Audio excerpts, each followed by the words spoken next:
Very good afternoon, everyone. Charles here, Frgnt Daily Chart Analysis. It's great to be back posting on TradingView. Now, before I commence, just to address a couple of things, a couple of P's and Q's before we get right into the nitty gritty. So, this post and all future posts, particularly aimed at TradingView, my intentions are not to break any of the house rules. Please do let me know in advance if I have broken any of your rules, and then of course I will do my utmost to rectify any posts that perhaps, or I should say potentially, have breached your house rules. In the same breath, I must say, ladies and gentlemen, I am not a financial advisor, but what I am is a professional day trader that uses a particular method that I have created, or I have made my own, I should say, and I apply those methods to the markets pretty much on a daily basis, and I am incredibly profitable using those methods. So let's get into the analysis. Well, GBP I think it's a really nice place to start. We can have a look at what happened last week, why there was a slight conflict in the market, and it's a shame I wasn't able to showcase that to you guys listening on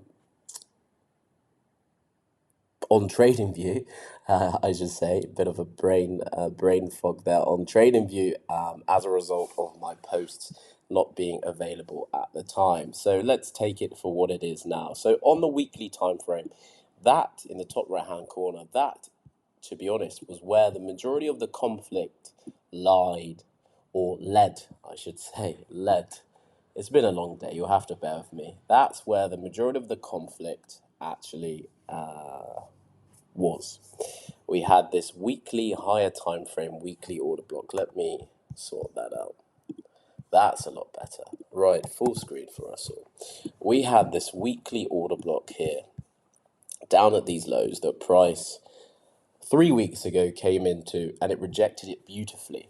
Now, in my opinion, at that stage, that price would have been above the weekly 50 MA. Of course, on the lower time frames, I could still foresee where GU could have a potential to roll to the downside.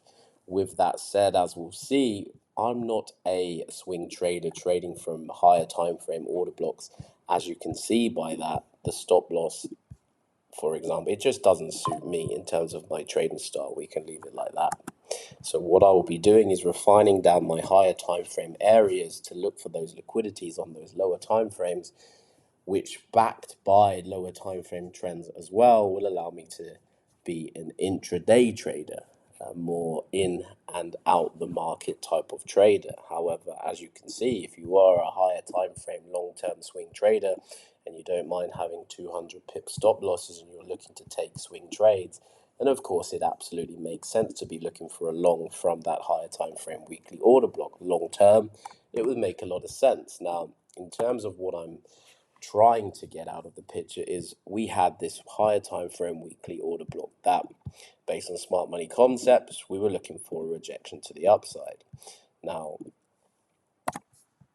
I have to be very careful how I pick my words to not solicit other avenues. Nevertheless, a group of which I speak within, how we focus very heavily upon EMAs, particularly on those higher time frames. So what we can see here, as a result of this previous, or not the week that's just closed, the previous week just here, the conflict allied as a result of this weekly candle then closing below the weekly 50 MA. So using the EMA as a support, or I should say resistance in this element, but a support for your short position. We were trading against the higher time frame order block, i.e. if we're looking for a rejection from that weekly 50 MA down into the weekly order block. However, in contrast to that, if we were looking for a long position from this higher time frame order block, we'll be trading directly into that weekly 50 MA. And as I go down through the time frames, you'll see exactly what that meant. So that's the weekly pretty much taken care of, to be quite honest. Now, if we head to the daily time frame, top left-hand chart, but I'll enlarge it for you, we can see why we had a bit of a hold up in that area. Now, the first time price dipped into that area, of course, I'm looking for rejections on that lower time frame and looking for the long position if I'm able to do so based on the range. So I know that my position could likely look to reject that weekly 50 MA and then pull back down to the downside. And that's pretty much what happened for a considerable amount of days throughout last week. We can now understand why. What we have now, however, on that weekly time frame is slightly different. We can feel slightly more comfortable, in my opinion, now looking for those long positions. And you can see here just why we believe that, or just why I believe that.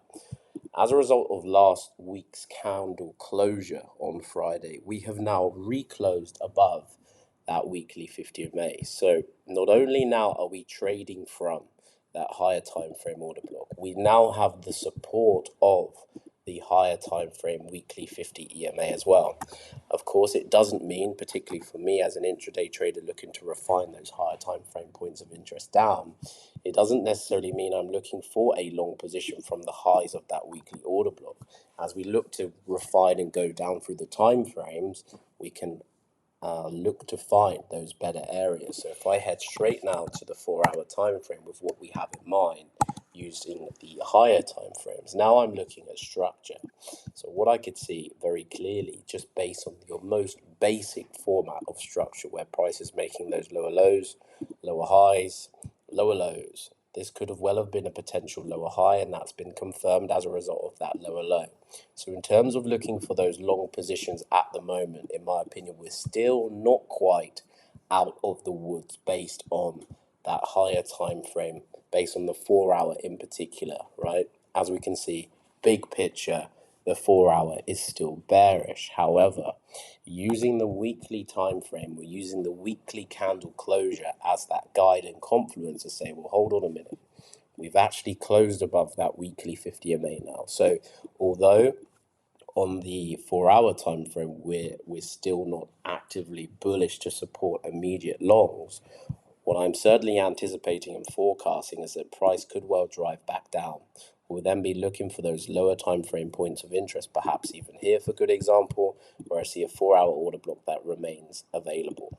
That would make absolute sense, as price on that higher on the 4-hour time frame is now going it is now having that opportunity to make a lower low. If it makes a lower low, then of course we are confirming that 4-hour is still not ready to look for those long positions. Now, the ideal scenario in order to take a high probable long position, in my opinion, is to wait for price to break the most recent lower high area in that downtrend on the 4-hour. What that will mean as well is we'll have the support that price has now broken above the 4-hour 50 MA. So we now know we're trading alongside the 4-hour 50 MA. We already have established that we're trading alongside for the entirety of next week. We are trading alongside the weekly 50 MA as well. So when we get that break above a significant structure point, and I'm very commonly now saying that one line should really do it, right, in trading. Make trading as simple as you possibly can.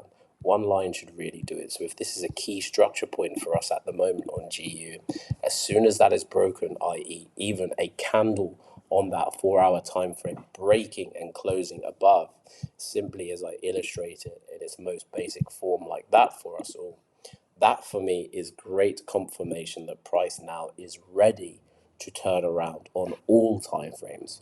Not only we have that support on the weekly, the daily will show play as well as the 4-hour time frame. So even to make the situation even better, let's say come the close of business on Monday, if we can have a daily candle close above the daily 50 MA, you now see where I'm going with this. We'll have price closed broken and close above the 4-hour significant level on that 4-hour time frame. On the daily time frame now, if I hop, skip and jump to that daily time frame, we can still see on the daily, we are still also on the daily time frame slightly bearish. So what that would mean is you can see also here the hold up from that daily 50 MA. We've had a rejection from that daily order block, wick to the high, tap into that daily 50 MA, and then prices come right back to that down to the downside to get that confirmation We want to see price break and close above that daily order block with the daily candle closure. With that said, what we would then have in support of that is the closure above on the 4-hour time frame as well. And then naturally, what we then be able to do is understand that, okay, this was a high, this now was the higher low, here was the high, create that higher low, let's break, create a new higher high. Of course, when that occurs, naturally we're waiting for price to pull back into a point of interest. Find that higher low area, look for entry using our supports via the 50 EMA, the 4-hour 50 EMA as well, for good example.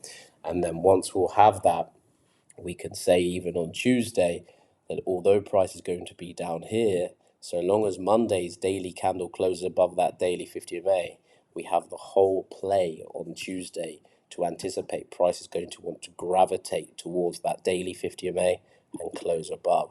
So for me, that's the difference what we now have on GBP USD moving into next week. And as I say, in contrast to that, last week on the weekly, the beginning of last week, I had already forecasted that it could well be a bit of a tricky week, right? We have a very small trading range based on that weekly 50 MA pushing price or wanting to reject price to the downside as a result of this weekly candle closure before the one that we've just had. And of course, I'd also be wanting to look for long positions from that higher time frame order block, so you can absolutely see the conflict that we had in that scenario. And as you can see, even here on that weekly time frame, we have only just closed above, but we take what the facts are. We have now closed above. So for me, GU moving into next week, potentially Monday will already be a day to cancel out trading. Let's have a look to wait to see how that daily candle is going to close.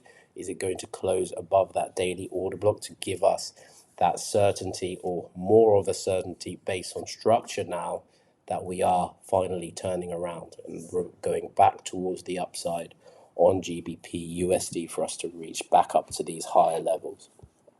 So as I say, gang, thank you very much for your time and your patience while I was away. There was a 30-day ban that I had to serve as a result of my conduct with sharing links on particular posts. That I will most certainly be refraining from doing. You shall not be seeing any types of links again in the near future. But until then, trade well, manage your capital. As I always say, that's one of my key mottos. I don't particularly care how an individual trades, but if you're able to nail risk reward, you're able to nail capital preservation, all of that good stuff that is, in my opinion, separate to even chart analysis, separate to even your trading skill. If you're able to understand, right, here is my percentage for the day, these are the types of trades that I'm going to be taking, so long as you can manage that risk effectively, I believe most people are able to learn the skill of trading, but risk management is most certainly an element that most struggle to master, particularly under pressure. So I wish you all the very best in your quest to begin or continue, if you're doing it well and successfully, continue to manage that risk as we look to head into the second quarter of the year. Again, thank you very much, everyone, for your time, your support across TradingView and all other platforms that I shall definitely not mention here on TradingView. But until then, gang, thank you very much. All the very best. Speak to you all soon. Charles.